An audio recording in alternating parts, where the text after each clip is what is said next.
dear aspirants. So today daily current affairs analysis. So today we start with the news. This project AMURT 2.0 is approved by Ministry of Housing Urban Affairs. So this comes under government policies and interventions. So this AMURT 2. Actually AMURT mission is launched in 2015. The main objective is to provide a tap water connection for each and every household and to give assurance of supply of water and sewage connection. AMURT 2.0 aims to provide 100% coverage of water supply to all households in and around 4,700 urban local bodies. And also it seeks to promote Atmanirbhar Bharat through encouraging startups and entrepreneurship. So the progress of AMURT is to address the water need of a country and renovate the water bodies and to manage aquifers and reuse the treated wastewater which is happening in the railways. And it will provide 100% coverage of sewage and septic in 500 AMURT cities.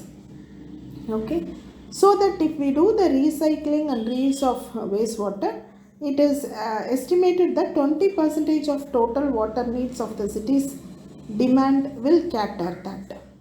Okay. So under this mission, freshwater bodies will also be protected. Apart from giving the household water tap connection, freshwater bodies will also be protected from pollution. And Jal Survekshan will be conducted in cities to ensure the equitable distribution of water. Okay. So the next issue is pending transfers. Supreme Court says lot more to be done. Okay. So this comes under Judiciary GS2. So Article 222 provides for the transfer of High Court judges including the Chief Justice. So the President, after consultation with the Chief Justice of India, can transfer a judge from one High Court to another High Court. This is important. President, after consultation with the Chief Justice of India. And a compensatory allowance is also provided to the transferred judges. Interpretation, see, the executive could transfer a judge, but only after consulting the CJI. Executive means the President. But it is not a sole discretionary power of the President. He can done only with the consultation of the CJI. So Supreme Court in 1977 says that the High Court judge can be transferred only with their consent, and transfer powers can be exercised only in the public interest. Also, President is under an obligation to consult the CJI. So in Gupta versus President of India 1981 case, Supreme Court says, also it is known as the first judge case, says that the consultation with the CJI, that becomes a confusion. So the consultation does not mean a concurrence. Always it gives a primacy to the executive. Means whatever the President take, it should be the final. So then what happened in 1993 in second judge case, that judgment was overruled. Okay, so the appointments should be made by the collegium system. So what is the current procedure of the transfer? Now the proposal for transfer should be initiated by the CJI and the consent of the judge is not required. All transfers should be made in the public interest. This was the current view. So for transferring a judge other than the Chief Justice, the Chief Justice of India should take a view of Chief Justice of Court, Chief Justice of Court the concern, as well as the transfer where it is taking place. If there is one or more Supreme Court judges, the view should be considered by a full collegium of 5. And then recommendation set to the Union Law Minister, Prime Minister and the President. So why there is a need for transfer?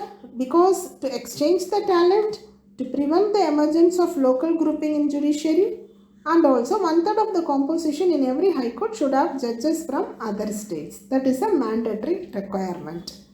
Next, 86,912 crore released as GST compensation to all states. So this comes under GS3 fiscal policy. So GST become applicable from 2017 by 101 Amendment Act.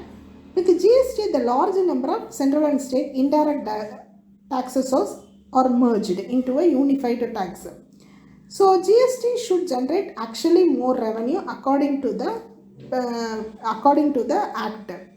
But this new tax regime is taxed on consumption only and not in manufacturing, which means that they won't levy at the place of production, but so that many states are opposed to the idea of GST.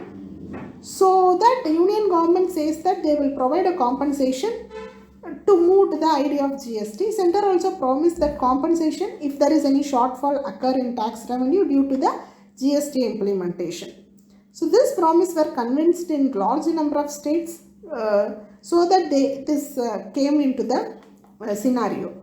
So compensation cess have been introduced. States are guaranteed compensation for any revenue shortfall below 14% growth for the first 5 years.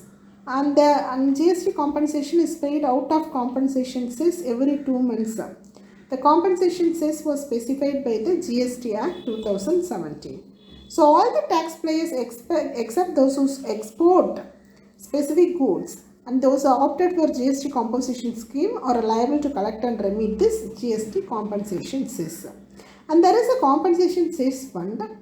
The cess collected and the amount whatever recommended by the GST Council would be credited to this fund.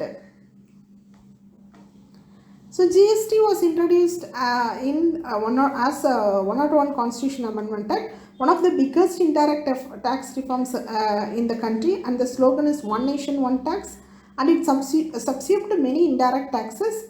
It is essentially a consumption tax, remember, okay, and it also mitigates the dual taxation, and the set of tax is called the input tax credits. Also, it avoids the cascading effect of the tax.